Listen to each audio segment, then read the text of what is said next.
You are listening to the Red Roots podcast.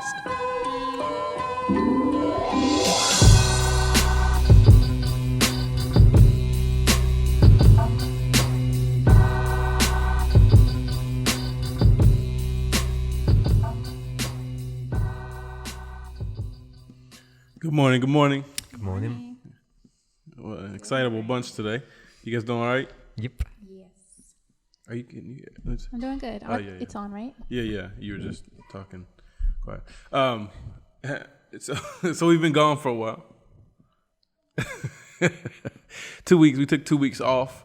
We have been really working in the church and getting some things going, and just taking advantage of that last, who knows, of quarantine or whatever you want to call it, of when we can't have large meetings and stuff like that, and just making some progress on the look of our church and I don't know. I think we just want to come back strong, and so so we've been working on that. So Simon's been working hard. Yep. I thought it was going to go on forever, those projects, but we got it done. I mean, did we? It looks it's really still the good. finishing Yeah, touches. that's what I was gonna ask. Like, how do you feel about it now? No, it does look good. It was a time well spent. It was a job that's needed to be done. Yeah, But I mean, as you put on your the video blog things, like everything just takes so much longer than you think it's going to take. So you're like, oh, this should only take like 5 days maximum. 2 weeks later, you're still going, and it's like, yeah, it just rolls on and rolls on. because getting stuff is just so like. Yeah. The first day we went shopping, it took the whole morning. The whole morning. Yeah, and It we was didn't even lunchtime. get everything. That Yeah, morning, we didn't did get everything. It's till lunchtime, and and it's so frustrating because you're like, typically, I mean, again, this is my first world perspective, whatever. Hop in the car at 8, 7:30, whatever. Go to Lowe's, which is our big hardware store, one-stop shop. Yeah. Wood, any tools you're missing, any type of measurement of screws, bolt, anything, you can get it all right there.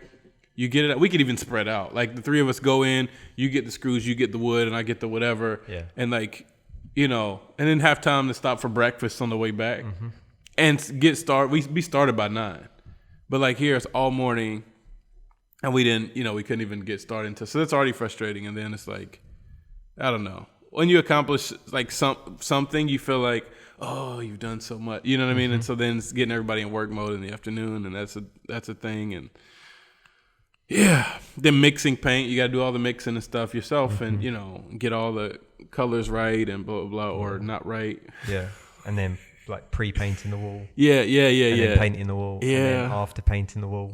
Varnish. Just 3 steps I've never had to do Yeah. in my life until now. It's a lot. It's a lot, And then there's the ceilings are a gazillion feet high in the air. Did you have to put water in the paint this time? Yeah. You have Okay. to all the time. What sucks is like if you put too much water in, then it's like you gotta paint like 20 coats Yeah. on the wall in order for it not to be transparent. Yeah,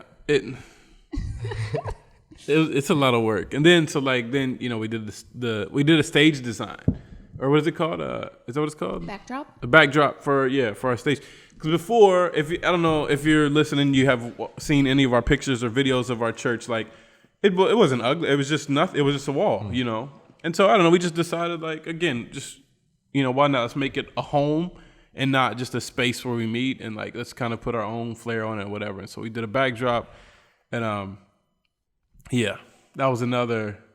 I mean, we did it. We did it. That's not the issue. But it was just there were long days and long evenings and stuff like that. And so, yeah.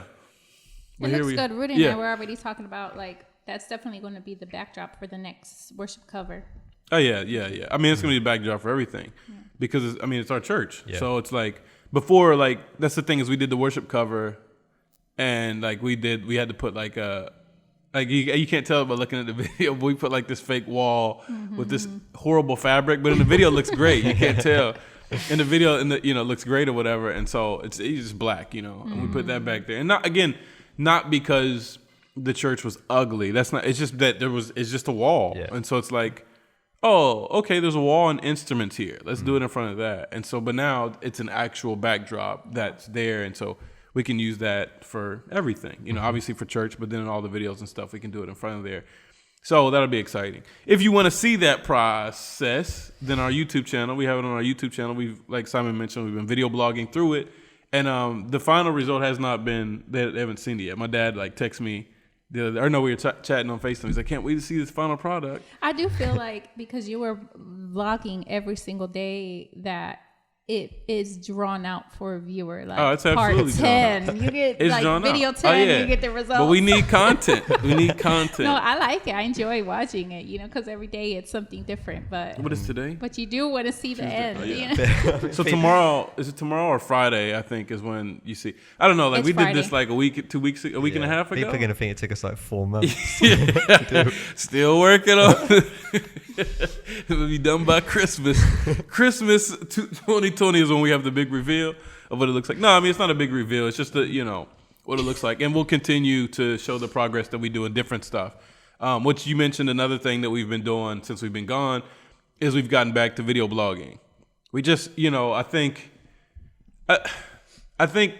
for one, we're not good at fundraising. That's one thing. You might be good at it, but we're not great at it. But also, nor are we I'm trying to think of the right way to say it. I feel like I'm good at storytelling, but I'm not. I could be good at, but we're so overly cautious about oversharing and telling people that. This is why we started a video blog to begin with. This is to kind of show people what we're up to. Also introduce them to where we live and Bolivian culture and the situation, kind of become real. We want our supporters, followers, friends, family, whatever, to become really familiar with where we live. Even if they never come here, we want them to know who Simon is, who Rudy is, who Miguel is, what the church looks like. So when they come, that's the way I think about it. I want them to know what animals you can see here, what life is like here, what food is like here, all this stuff. And so that's what we want the video blog to be. Just to raise more awareness of what we're trying to do here, what we're trying to accomplish in the community here, and through the church, and why we're doing the church stuff, and why we're not doing basketball anymore, so on and so forth. Want to be able to show all that, and the best way is through video blogs. We started the blog a long time ago for this reason, and then we just got away from it. It was so much work, but I was putting the quality. I was focusing so much on the quality of the videos that it took so much more time. And now I'm I want it to be good quality. You know what I mean? You've seen. You said several times. You get what you get. That's the motto, right? Yeah, it is what it is. You know what I mean? That's another way of saying you get what you get. It is what it is. But so I'm literally just recording with my iPhone 6 now. You know what I mean? And just, I want to show something, and so we just want to put content out for our supporters and stuff like that. Just raise awareness of what we're trying to do and what we got going on. And if people want to be a part going forward of the ministry, then, look, this is what's going on. This is what it looks like. This is what we're trying to do through this. And so it's our non-dramatized reality show for us. You know what I mean? It kind of just shows the progress and stuff of what we're trying to accomplish and stuff. And I think it's been good so far. We've gotten good comments and feedback and stuff. And, people are really interested in stuff that they didn't know. We haven't even touched the iceberg of what we actually do. And if people are like, oh, I didn't know you guys, oh, so you thought we did nothing. You thought you just hung out all day. But that's what's hard. It's we don't tell people everything that we do. Yeah. And so it's they just disciple people. Well, I think we say we work hard, but I think people don't can't fully grasp, that we actually do. You know what I mean? And because I get it. People say they work hard all the time, and then there's nothing being done. But so this gives a chance just to kind of connect us directly without just us telling stories. Oh yeah, we do this, we do that, or yeah, because it kind of actually showed the process of that, from struggles to successes and victories and whatever. And so it's really video documenting. That's all we're doing. It's video documenting everything. And so people can see and be more in touch and stuff like that. So the videos about from the video, we have all this food sitting around here. You can't see it on the camera, but obviously if you're listening to the podcast, then you can't see it. But that we had some donations come in to give out basic food items and necessities, I guess you can say, to people in our community. And so those videos are really cool. Those are my favorites so far that we did those, but they'll be out on August 19th. We've already done it. People are hungry again. No, we did it. The last one now, the challenge I'm having now, the last one that we did, when we're actually handing it out. Rudy was on the cameras on that. He had a lot of really good, a lot of footage. I don't know. I don't know how much to show you. You can hear those birds, I guess. On the, somebody asked me, was that monkeys one time? Was those monkeys? Like, no, they're not monkeys. So anyways, what do we show? Because some people are not, you know what I mean? Like, are not at their best. And I'm a big fan of showing people at their best. However, also understand the need for us specifically. We are the least that show the reality that where we live as well. Yeah. And so I've asked Rudy to come, when I do the video, to come back and watch the video and be like, okay, from your perspective, what needs to be and what needs to be out. And I told him yesterday, he was like, I filmed it all. So I was like, well, right. That's true. But I wonder, would you feel more comfortable if we blurred the face out? No, because people have masks on anyway. Some people, you know what I mean? So it's like, that's the benefit. I have Lucas over here, he's in the video, but he has a mask on. So I know it's him, but the viewer's not going to know. But he's not at his worst anyway. He's just and everybody doesn't look bad. It's just there's some situations this is the thing. No one looks bad. Let me go back and backtrack that because it sounds bad. It is a vulnerable situation where people are receiving food because they need it. So yeah, absolutely. You don't want look. Well, no, it's not even that for me because everybody needs food. We need food. We all need food. Yeah. We all need help during this time. And so if somebody turns their nose up at that, then they're just a loser. You know what I mean? Who looks down on other people, and that's their fault. My thing is no one looks bad in these videos. Period. No one looks bad. Where people live is not a nasty, bad place to us because we live here and we know the people. And to be quite frank, just don't care. Care enough to lift them up, but don't care enough to look down on. But who cares where they live? You know what I mean? It doesn't change the way we interact with them. I don't want it to look bad to you, the listener or the viewer. I don't want the viewer to have pity on people. Yeah. Don't want people to be moved with compassion and help? Yes. But I don't want people to look to see my friends, my neighbors, my community and be like, oh, those poor, you know what I mean? I don't want that. But I don't know. I legit don't. This podcast is not going anywhere where we plan. But I legit don't know where the line is. That's a struggle. Line. It's because people do need to know. They need to see. These people, there's a church that sent us a bunch of money to buy this food and stuff. And they're not demanding they need to see. But I feel like they need to see this in action and see the people that they've reached and see us handing it out. And, just so they can celebrate, not so they can monitor anybody. But equally, I want to protect. So I don't know what to do. So it's this fine line or whatever of what to show and what not to show. And because this is an area that we've avoided. We've been notorious for avoiding this for years. For years, we have not since the beginning people. When we worked at the orphanage. It was absolutely we don't do this because we just don't feel like it's right.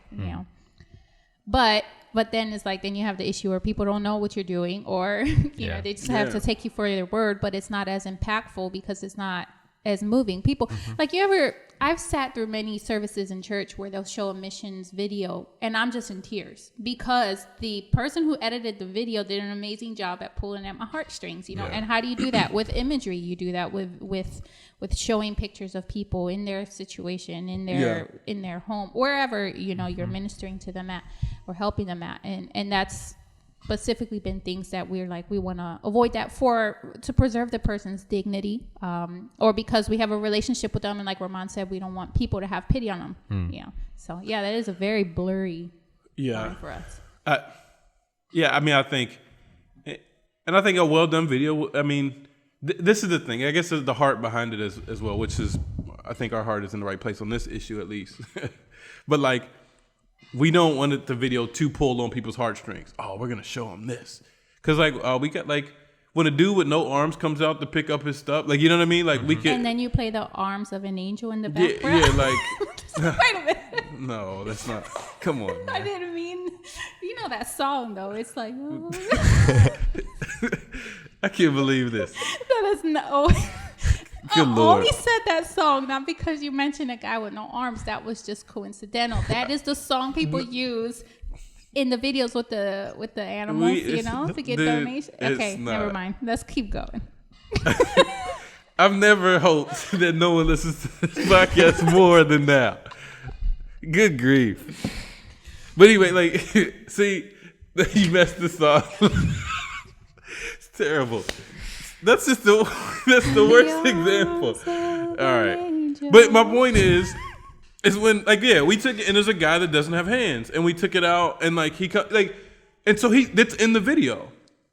Now, the truth is he doesn't have hands. Yeah. And I talk about it. I'm like, hey, because Miguel's telling me the story as we get in the car, and Miguel's telling me the story, and I'm recording myself, and he's talking, and like obviously I cut through because if you're watching, you don't speak Spanish probably. So I cut through a story, and then I say, this is what he's saying, and he's telling the story about how he lost his hands and whatever.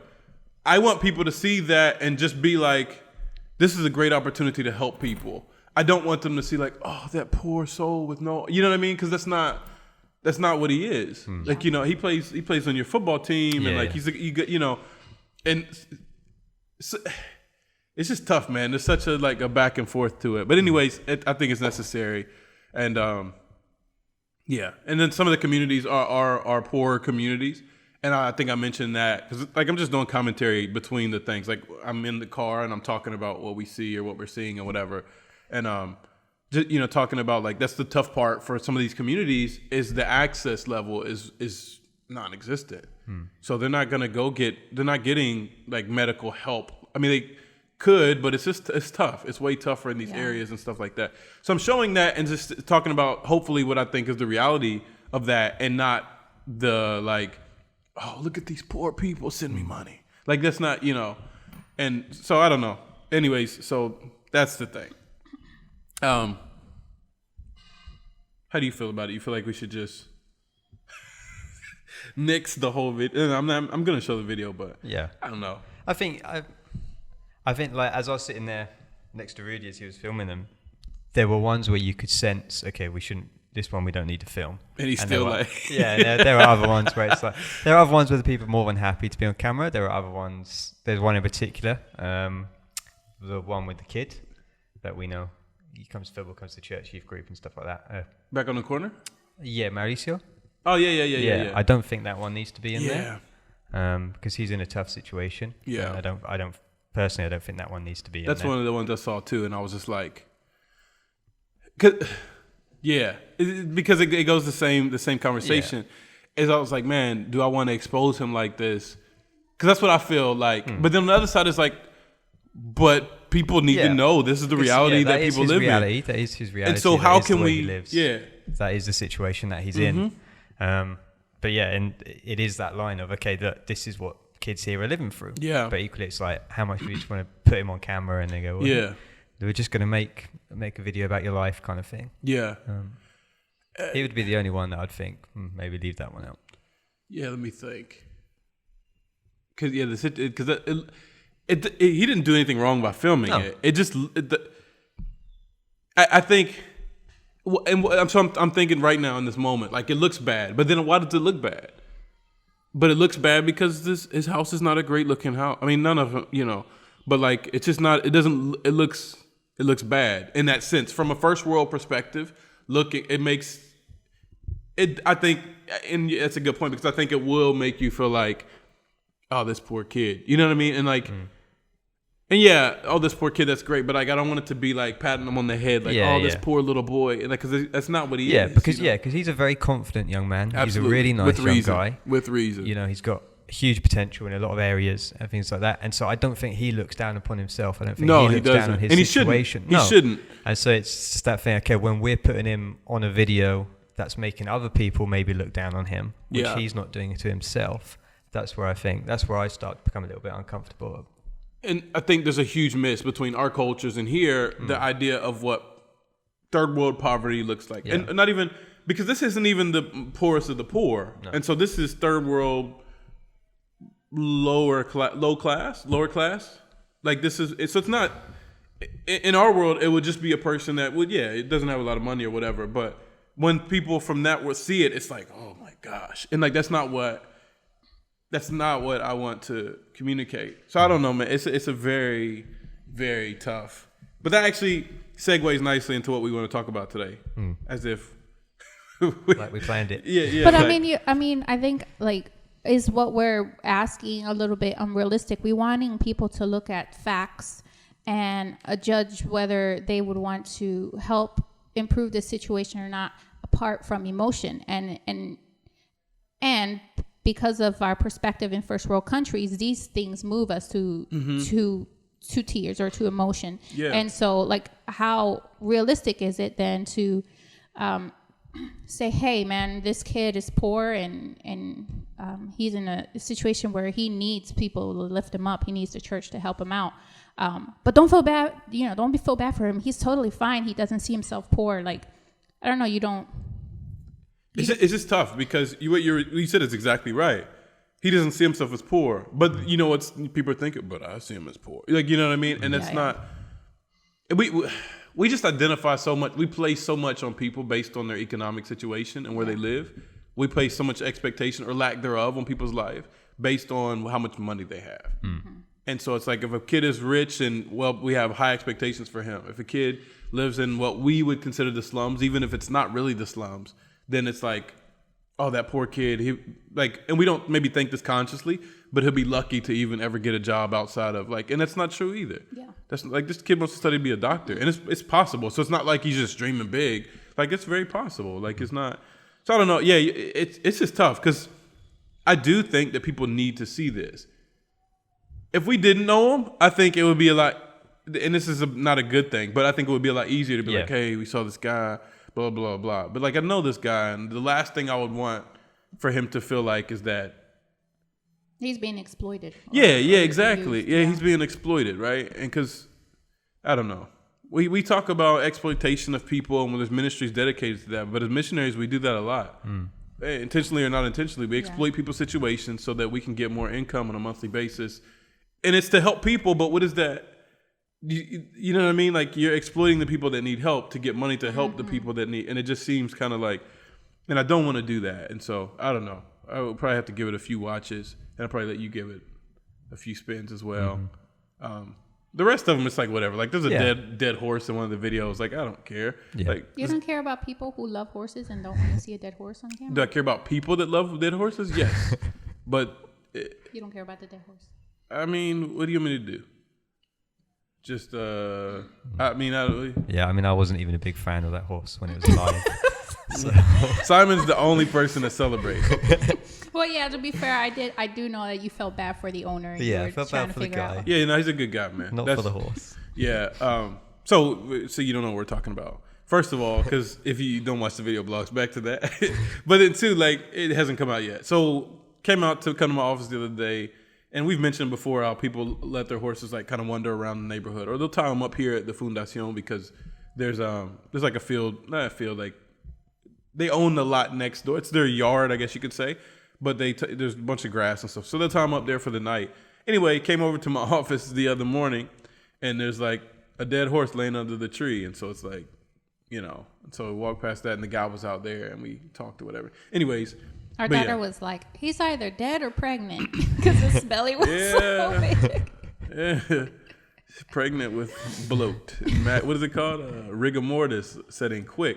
That thing was stiff as a board when I came over there. And it was just at that night it died. Because I saw it when it died, but I didn't realize that's what I was seeing. The night, we live across the street, so the night before. Anyways, so seeing all this stuff we were talking about with the poverty and stuff like that, the different houses and situations and stuff, does that make you, has that made you become calloused towards poverty and what is the word?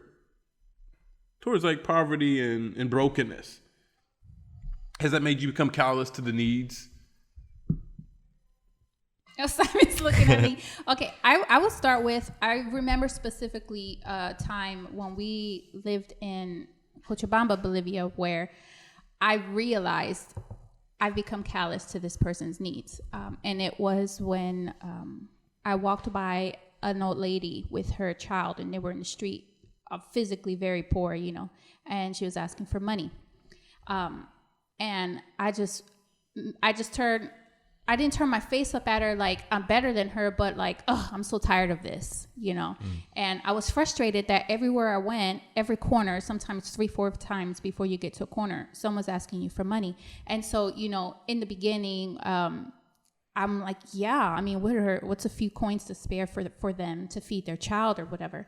And then you start hearing stories about, oh, don't give to them because they're just hiring other people's kids from the countryside and bringing them here, drugging them so they can sleep all day just so they can make some money on the corner. And so, like, based on people's, I guess, the information people gave me about these people, I kind of bulked them all into one group and said, everyone's just trying to take my money. And then they're looking at me because I'm an outsider, but I look Bolivian. And so like, that wasn't even a rational thinking, but yeah, I remember feeling that way and feeling heartbroken. Like, how did I get here? Because that's not compassion for the person who actually needs the help.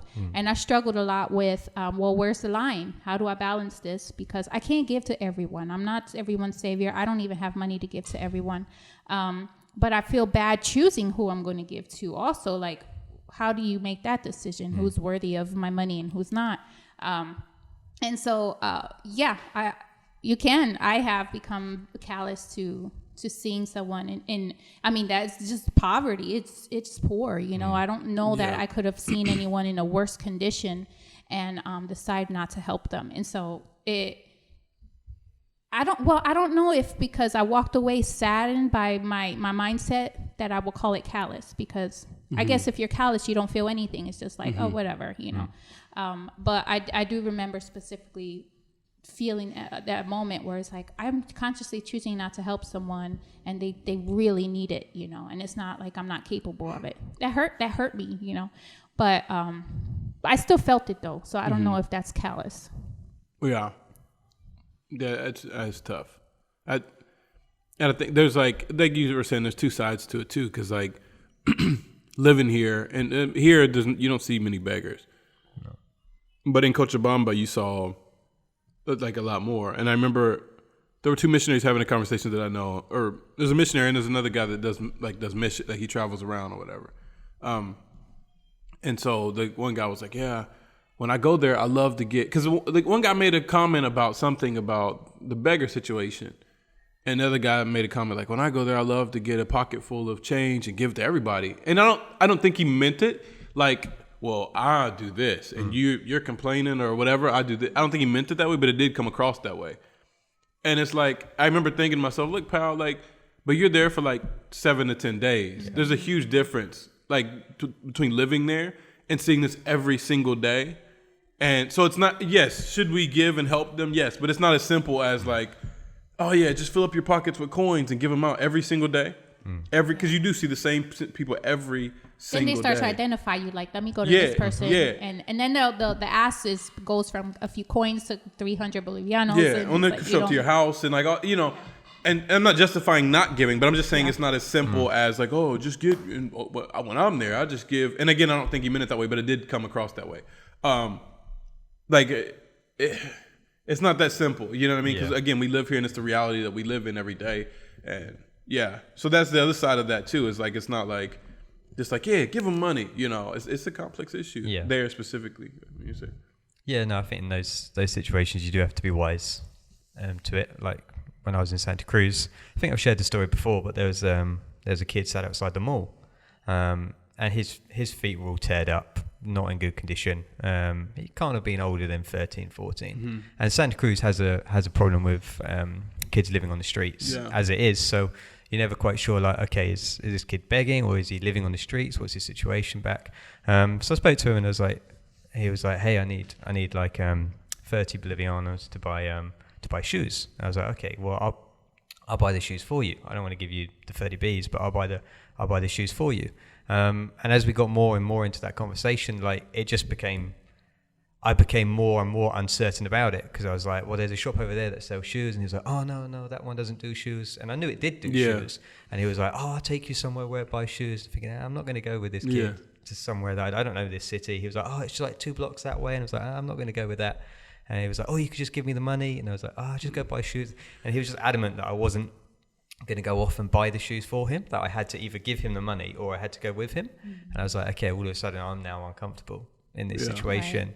Right. So we just left it. You know, I brought him some food and water, and then I left it there. I said, sorry, mate, look, if I can't buy the shoes for you, I'm not just going to give you the money, and I'm not not going to go with you. Yeah. So I just left it by that. So yeah, it is those situations of, okay, I want to help people, but I want to make sure I'm helping people in the right way that's going to enable them, that's actually going to, meet people's needs, and that I'm not just fueling the problem by giving out money. Yeah, it's tough, and like I think there's a good way to be like that. That's just wisdom, because he's trying to lure you off somewhere to maybe buy some shoes that he wanted, or maybe the situation could have been like legit was a cheaper place. There, he was like, oh, it's cheaper, and it's like it could have been. I mean, I'm offering to pay, so I didn't really mind if it was cheaper or more expensive. So, but I mean, it could have been legit that there was a guy selling cheaper shoes down the other road. He's like, hey, I've been waiting for you. The Lord spoke to me this morning and told me you were coming. Or it could be that he's got two older brothers and a dad waiting around the corner. Absolutely, I've got my phone, my wallet, and my credit card in my pocket. So. Yeah, I think here, where we live in a poor community, and I think we forget that. But I think it's good that we forget it. Yeah. So I think becoming callous maybe isn't the word, but I think it's good that, because maybe when we first moved here, I don't know, man, because I'd been here before, you know what I mean? So I wasn't, but maybe there's a shock factor for some people when they come back in here, and it's not this is the thing, is I can't even see it poor anymore. I'm used to living here. But I think that's a good thing, because I think we all see this neighborhood as like our neighborhood. Yeah. And are there poor people? Yes. Big, like, there are the people that live over under that like roof thing or whatever. Like it I don't know what do you call it? Like talking about that big open area over there. They live on, so that's poor, And like if you go back one street or one block over there, like there's houses literally made of sticks and stuff. And I mean, we were talking the other day about how a lot of the people at our church don't have floors, like they just have dirt. With ducks walking around and stuff in the house, and like, but that's not like, it's funny because like you can sit on the couch or whatever, and the duck or whatever, the chickens are like, so that's funny, but it's not like, I think personally, and I could be wrong, but I think it's a good thing in that sense that we're not like we don't want to touch, you don't want to touch anything. Like now I'll go in anybody's house and like lay in the hammock, and like it's not, it's not an issue at all. So I think it's good in that. But I think what you were saying earlier is when we become callous to the needs. It's like when we start ignoring the needs of people for whatever reason and stuff like that. And so, but I don't know, like, is that, I guess you could get to that point, to where it's just like, and now I'm thinking about it. Like, I've known people to say, "Oh, that's just the way that they live. Yeah, that's the way it is here," and blah blah blah. Well, you know what? No running water. I don't care. That's not okay.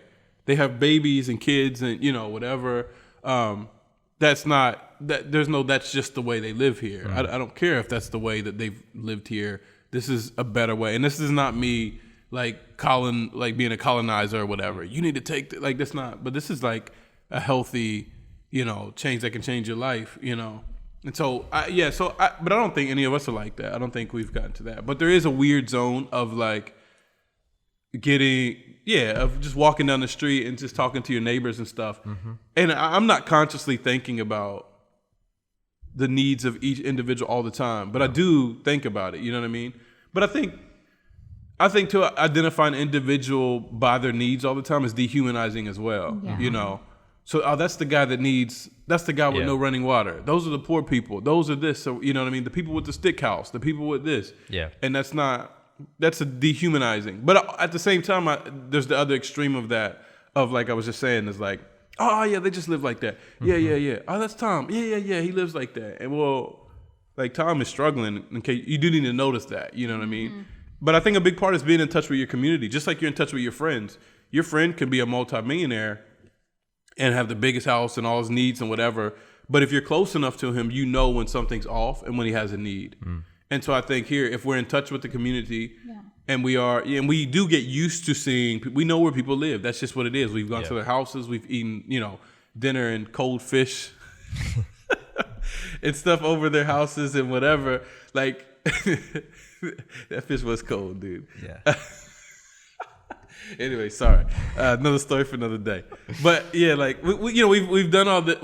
You've done this, and so that's how they live. But at the same time, like, be close enough to where you're sensitive to the needs. Yes, physical needs, but also like on every level, right? Physical, spiritual, mental, personal, relational, financial. you know, all those needs and stuff as well. But we're such an extremist and reactive society that like it's either pity or ignoring. Like those are the extremes, and it's not. Neither of those are really the answer. You know. Yeah, I think so. Just an example of what I thought was a really good way of approaching the situation was with the football ministry that we do.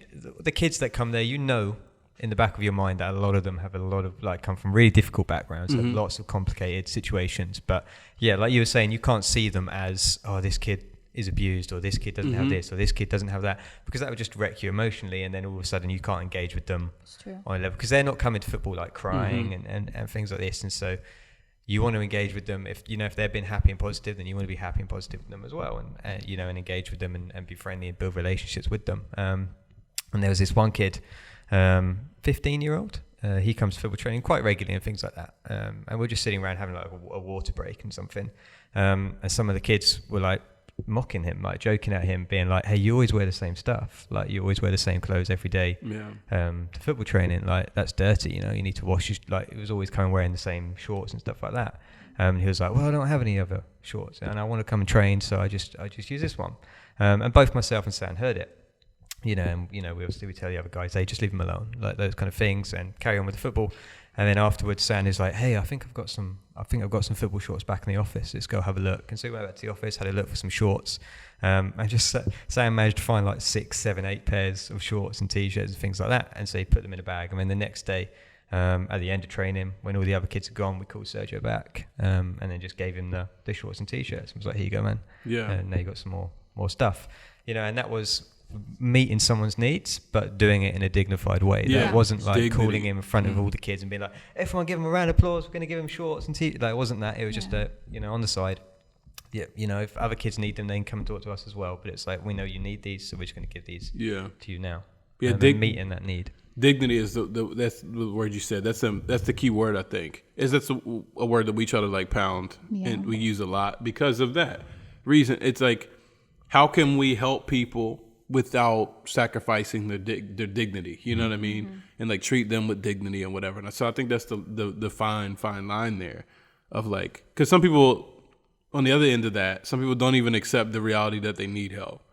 Like you have a baby with no milk, no clothes, no diapers, no floor in your house, no, you know what I mean? It's rainy season, like, and you're like, hey, the baby needs help. No, we just do it. Like, no, you don't do it like that. Because all my other neighbors, you know what I mean? They're not doing that. And so, yeah. That's another thing that's really difficult, I think, to dance? To dance, yeah. to determine, how to help someone that doesn't want the help. Like, I think sometimes we throw people away, because, I remember doing a street ministry with, how do you say cliff gators? Drug addict, like they sniff glue, huff, sniff glue. Teenagers and very young kids who sniffed glue, sniffed glue. Yep. And it was hard for this ministry to get volunteers because they're like, these kids are voluntarily hurting themselves and they want to be on the street. They're refusing to live with their parents so that they can do drugs, and so they'll live in a community. But I think like sometimes as Christians and as missionaries, we kind of pick out who needs help based on whether their need is what is the word, like worthy of receiving help, but like sometimes we forget like the initial help that we all need is Jesus, right? And so, okay, we're not going to help this guy because he's choosing to live on the street and he's choosing to do drugs, but he still needs Jesus. And so I think sometimes we get into that determining that, going back to the whole Callous thing, like oh, they don't need help because he's an elderly man, he's had plenty of opportunity to get off the street, and he doesn't want to, so let's just move on to the next guy. So I think that remembering what the ultimate help, who the ultimate help is, can help us from becoming like not ignorant but blind to the needs of people, and not sifting through who is worthy of our help or our funds or money or whatever. That's it, because it's the hero mentality too, right? Like, Yeah. I mean, there is a point like when you have five pair of shorts to give out, you can only give them to 5 kids, so you do have to pick at that sense. However, like, you're talking about like, withholding stuff based on like, it just gets overly complex. I think sometimes when we make it way more, and I think that is a symptom of callousness, of like out of touch with the reality of, because I think too the temptation is to see a person who lives on the riverbank under a tarp, a literal tarp, like, and then, okay, so that's poor. But then a person who lives in a house like made of pretty much sticks over here, and we're like, oh, well, I'm not giving it because he's not really poor, because you could be poor like him. Wait a minute. You know what I mean? So now you're punishing a person, you know what I mean, for having a stick house. Like, sticks is probably not the right word to use. It's like, what do you call that, chichi? It's like bamboo? Bamboo, yeah. It's like kind of a very cheapy, not strong bamboo. And so that's what a lot of people make their houses out of or whatever. And so, but then, it definitely becomes like, that is all. I only help people whose houses are on the riverbank and they sleep under tarps. I don't help people with bamboo houses with mud floors. You know, like, it gets silly, right? Like, I don't know, just help the people around you and like. I remember a conversation with a Christian girl who's a Christian. I questioned that because we were talking about the situation on how we could effectively help these kids that were on drugs, and she said that we should just kill off the whole population. Like, not us personally, but that's the government or the military should just wipe them out and start over. And I'm just like, it's a perfect gospel response. How does that even help the situation? I mean, it's just absurd. But that just tells you how detached we are from like who Jesus was and what Jesus is compelling us to do. Is he is, a God of reconciliation. Reconciling what? Yes. All things back to himself. And that's what he tells us to pray. Thy kingdom come. That's what we're, the coming of his kingdom, the reconciliation of all things back to himself. And we are members and ambassadors and citizens of his kingdom here, his representatives here on earth. So we should be looking for to abolish injustices or fight injustices, do justice, and go against all these be agents of reconciliation in everything that we do and everywhere that we go, on every level of society. So education, and that's what we were talking to that lady about yesterday. We did this interview for like a magazine thing. It was a really cool experience. Anyways, and she was asking like, what is it that we do? And it's hard to explain, but it's easy to explain at the same time. It's like we just believe in community development, and like, what does that look like? Okay, well, it looks like reconciliation on every level. So, but we want to do that through the church. So now we're building up the church. And so what do we want to do with the church? We want to produce plumbers who seek reconciliation, plumbers who work for the glory of God, but also seek reconciliation in the plumbing world and with their clients and neighbors and whatever, and doctors and lawyers and garbage men and with artists and whatever, all these people seeking reconciliation in every part and every chamber of life and whatever for the glory of God. And so just, that's who we're supposed to be. We're supposed to be people that are seeking this. And so, that's what the education system here, awful. In our community, specifically in our community, terrible. So, okay, it's terrible, but as a church, do we have any long-term goals to address that? Healthcare, awful. As the church, do we have long-term goals to address that? No, but you just need to preach the gospel. Oh, we preach the gospel. But we can't just show up and preach and leave people in their needs. Like if Jesus was like, hey, give me was it 5 loaves and 2 fish or whatever? Hey, I'm going to break, Jesus, just preach the gospel. Like that's the same thing. He's like, man, like these people are hungry. So let's feed them. I'm going to preach too, but let's feed them. And I think it's the same thing for us who live here. We are, we're agents of reconciliation here in this community on this earth. And so, okay, we're going to preach to them, but also how can we make better education for them to be able to, when they do come to Christ, they can show off the glory of God in whatever their career path may be educated to the glory of God, be representatives in excellence in every area, working from a place of reconciliation to a place of reconciliation, of Jesus coming back, restoring all things back to him. And so like, that's what it should look like. We should confront these issues on every level, political, academic, socioeconomic, so on and so forth. race or gender, like all these other things. We should definitely seek reconciliation in all those areas. And so like that's who we are though. And so we can't separate that apart from preaching the gospel and we can't separate that apart from who Jesus is. And that's who Jesus is. Yes, he preached the gospel. What part of his preaching the gospel was living the gospel. And so, the gospel is a message to be preached, but also it has implications for our life. And so the implications was healing, feeding, touching, loving, so on and so forth. And so I don't know how we justify separating that from who we've just lost track of who Jesus is completely. And that's not okay, which is why we have to have this conversation in the first place, Yeah, I think we separate it because it's hard to think that we can do it all, right? Because we can't do it all. But like seeing the gospel as holistic and how it is just who you are and part of your life. It's not separate things that you have to check off a list. Okay, let me preach the gospel, check. Let me make sure we're feeding the homeless, check. Let me make sure we're, helping the orphans and the widows, check. It's fluid. It's just who you are in the moment, how you can meet a need, and for the glory of God. And I think I understand what you're saying. Like when you said we can't do it all, but that's not true. We can do it all. Now, I can't do it all, but we can do it all because like we're empowered by the Holy Spirit to seek. So can I reach every orphan in the city of Trinidad? No. Can you do it? No. But maybe if you can reach 3 and he can reach 5, and then but that's the whole point of discipleship is we're multiplying ourselves so that we can have a stronger reach for the glory of God. Yeah. And it's we're little by little, person by person, soul by soul, reconciliation is happening. And what does that person do? That's the problem though, is we have this idea that if you are a believer and you witness to me, I say a little prayer, boom, and that's it. Now I go to church every Sunday and that's it. No, like you raise me up, disciple me, teach me all the things that Jesus taught you, baptize me, so on and so forth, and send me out on mission. What does it mean for me to send out on mission?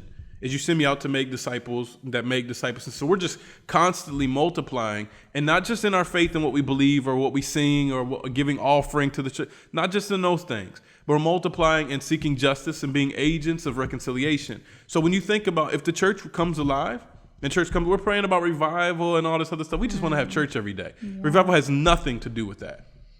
If we really want things to change, then we will get our hands dirty and make disciples, because we can't, like when they're building the Tower of Babel, what did God said, like, if man works together, there's nothing impossible, or something like that. There's nothing he can't do, or something like that. I can't remember what the story says, sorry. So like if that's a bad thing, then we're empowered by the Holy Spirit.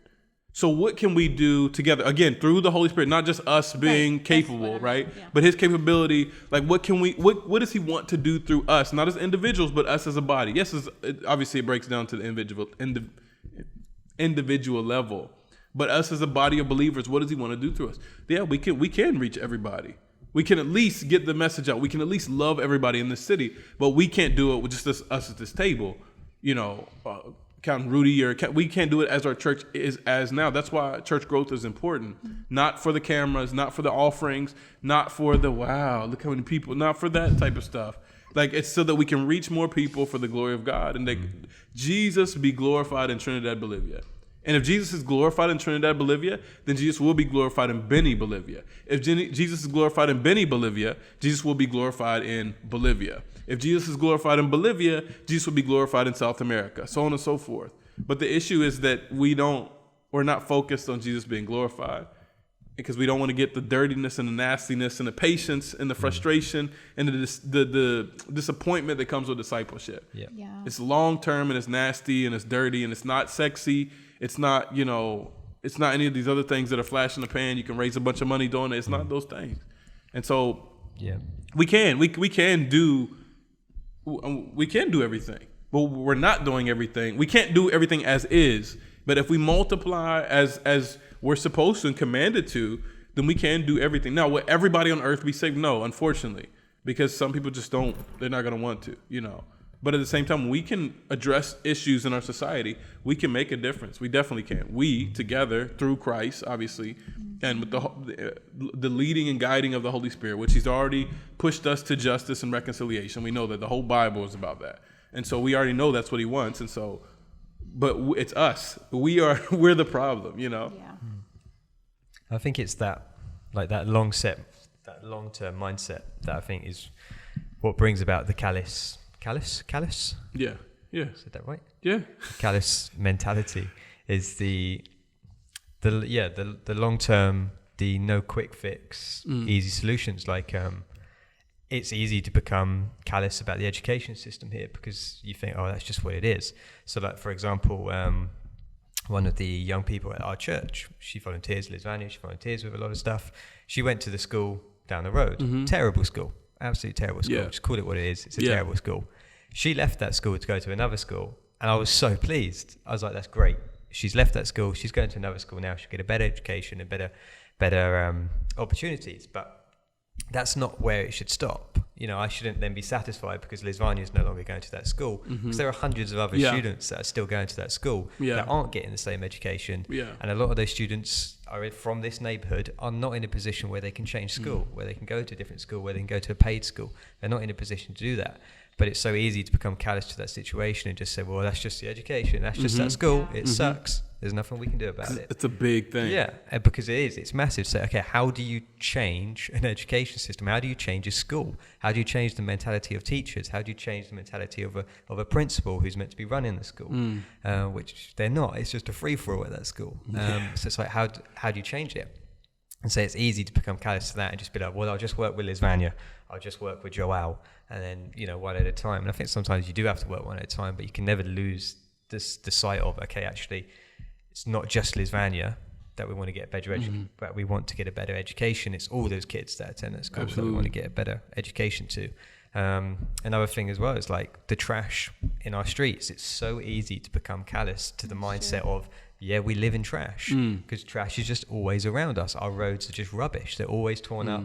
The binmen come down and just make more of a mess than they do actually clean anything up. And it's so easy just to go, well, this is our street. It's not a nice looking street right now. It's not. It's not a street everywhere. At all. Just rubbish everywhere. Horses, cows everywhere. And you're like, this is not a nice street. And you're like, but it's so easy just to become, this is our street. This is what it is. But it's like, actually, a good looking street, a clean street with fixed roads, that's glorifying God having that, and us as the church in this community being the ones that picks up the street, picks up the trash, being the ones that fix the road, looking out for our community and what it visually looks like as well. That sends a huge message to people who are watching us or, observing what we're doing. But I think it's those things that are easy, for me anyway. It's those things that are easier to become callous to because there's just no quick fix. Because you could go out today, pick up all the trash by next week, covered in trash. By 4 o'clock. It's like you're being generous there. And so it's so easy to become callous in that situation. Just be like, this isn't worth my time. I'll do other stuff instead. Absolutely. And with reason, right? And you have but like, and that's the thing is like you said in the beginning, thinking more long term of like, how can we raise people up? Not raise people up to pick up the trash. But when you start, let's say you do go out and start picking up trash, you quickly realize me by myself is not going to do it. So what is the answer? Yes, continue to pick up trash, but that's just a never-ending cycle. So I'll pick up the trash, but at the same time pursue discipleship, pursue all these things, so that people can value where they where they live and have that gospel perspective of where we live and what we're doing here and what we're in stewardship and all these other things. And so now but like you said, it comes with a great price because that's a long-term thing. And we write it off by saying, no one could ever change that. I could never do that. But then if we're in the weight room, we're talking about I can do all things through God who's it's just so bad. Like, what are you talking about? If we just take one issue as simple as the trash, it even just isolated to just our street, it goes to, you have to break it down to so many levels. You mentioned the church representing Christ and going out there and cleaning it. That is one thing, right? And then you talked about educating people to, not throw trash on the ground. One, health reasons, just a bunch of take care of the animals, take care of our grass, whatever. But then you when you know the people and you realize most people don't buy trash bags here.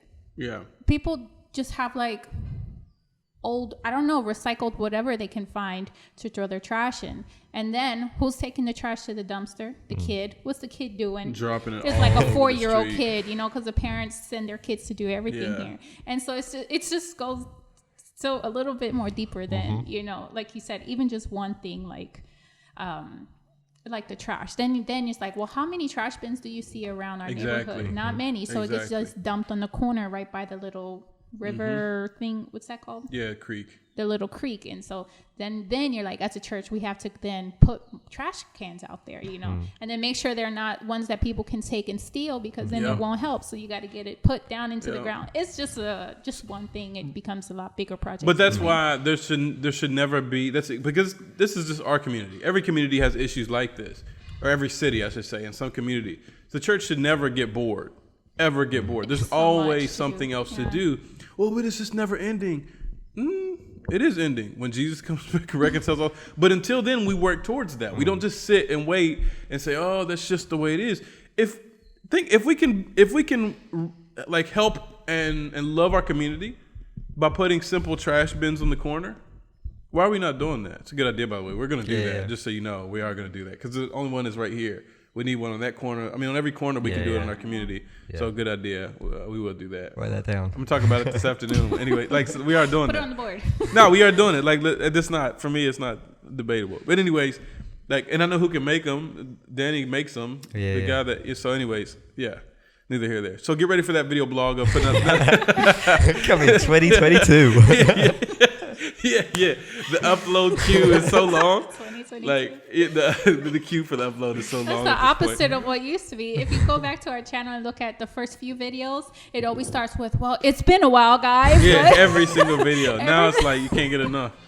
Yeah, and so, but I think if that's what we can do to serve our community, then it's not for us to be so selfish and ridiculous and short-sighted. Well, I can't. Well, if we do that, then we got to do this. Okay. So then let's do that. That's called a plan. Right. That's called a plan. But that's the issue, is we don't, like you said a minute ago, we don't want to do this long-term commitment. We want to do, hey guys, this Saturday we're going to clean up the neighborhood. Yeah. Put the slideshow on Sunday. Look at us. That's when he dropped his lollipop. And most people only come because you offer like a lunch afterwards, like steak and rice. And like, when we want that moment and it makes us feel good, and that's idolatry. We have to be careful of that, because now we're seeking an emotion, we're seeking a feeling for me of what I want to feel by doing this. When it's not about an emotion, it's not about a moment, it's not about how you feel or don't feel. It is about reconciliation. It is about God's kingdom, and this is about our involvement and commitment to the community, and not just to the community, but to the gospel of Jesus Christ going out and reaching our community. And so how can we do that? By gaining influence, by loving the people in our community, by building up our community, which is a poor community, but it can be built up. It can be made better. It can be improved. And so how can we do that? How is the church doing that? Oh, we have worship night. I'm not knocking worship night. I use that example. But it is out of place when there's so many issues in the community, and we're just in there with our shoes and socks off singing all the time. Like, you know what I mean? It's just dismissive. Like, you can do both. Just for the record, you can do both. But we typically don't do both. We do one little event, yay, our event, or the other. But we don't want this long-term commitment. Well, the irony is we accept the commitment that Jesus made to us. The long-term commitment. We keep sinning, keep messing up, keep falling, keep whatever. And it's a long-term. He's still committed to us. He's still with us. He would never leave us or forsake us. And he's there, and we expect him to be there every time we fall and we repent and we get up. We're fully expecting him to be there. But when something goes wrong in the community or with the drug addict next door or whatever, then we're done with them. We want to write them off. And that's not who we are. We are Jesus people, kingdom people, here on this earth, in the world, not of it, but that's just to tell us where we come from and what we're here for. That's not we don't touch anything. That's not what that's meant for. It's that we're not of this world, but we are in this world to be agents of change and reconciliation in our community. So all this, we talked about callousness as missionaries, but it's not just missionaries. It's the church at large. Yeah. How many churches here? Let's just talk about where we live. Let's be critical. No problem doing that. But let's just be critical of the churches where in our community, like doing nothing. Doing nothing. Oh, ties and suits and praying in tongues and dancing. Great. Good. But doing nothing in the community. And I go back to Amos 5 every time. It's like, I don't want your songs and your celebrations and all that if you're not speaking out and working against the injustices that are going on in the community. Let justice roll down like a river. Like, what do you, and it's not saying I don't want you to sing. He's not saying I don't want you to have meetings. He's not saying I don't want you to wear suits and ties. He's not saying that. He's saying if you do all this apart from confronting and going against injustices, then I don't want to hear that. Because this worship is all of it. Worship is not just you coming to do one thing and, oh God, we just worship you. Oh, and doing the little hand figures and stuff when people, and it's not doing that. That is not complete worship. That worship is all of it. It's an entire lifestyle, not a lifestyle of singing, a lifestyle of serving, loving, seeking reconciliation, whether it be race, whether it be education, whether it be economy. So this is who we are. This is what we do. And you can throw it on us like we're missionaries and whatever, but it's not. This is the Christian call. Yeah. This is not the missionary call. Now, we do this specifically as missionaries in communities that are maybe what seem like they're in more of need, but right in your community, wherever you live, and you live in the richest community in the world, there needs to be reconciliation on some level there. If not, then what do we need Jesus for? Right. Walk away from the faith. If you believe that in your community there's no reconciliation needed and there's no activity for you to do, walk away from the faith right now because you don't believe it. Yeah. You don't believe it. And this world needs restoration, needs reconciliation, and that's what we're here for. We're here in Trinidad, Bolivia about that. But everybody who's listening and every Christian and believer around the world, you are right where you are for that purpose. You don't live in that neighborhood because your dream home is there. That's deception. If you believe that you live somewhere because that's where God gave you a blessing in your dream home of, like, give me a break. You're there to seek reconciliation and restoration of broken people, broken families, wherever that may be. We're not here for this like small celebration. We're not here for this kingdom. This is not a kingdom. This is exile. Adam and Eve got kicked out the garden. We're still there. This is not, we don't camp out here, get comfortable here and celebrate here. We are pilgrims passing through, as Peter said. So all these dream houses and all this other stuff, that has to go. That is so good. Just imagining us happy in our exile. We just want to be comfortable. It's sackcloth and ashes. It's like you get comfortable in sackcloth and ashes. It's the same exact thing. It's absurd. But anyways, I've talked enough. And we're not even talking about being callous anymore. You guys got anything else to add? It's tied up. It all came back around. Got anything else? Nope, I'm good. Good. All right. Well, thank you for listening. Thank you for watching. We appreciate you. Click to the next video and watch our video blog. No, thank you guys for listening. We love you. Appreciate you. Have a great week. We'll see you next week. Provecho.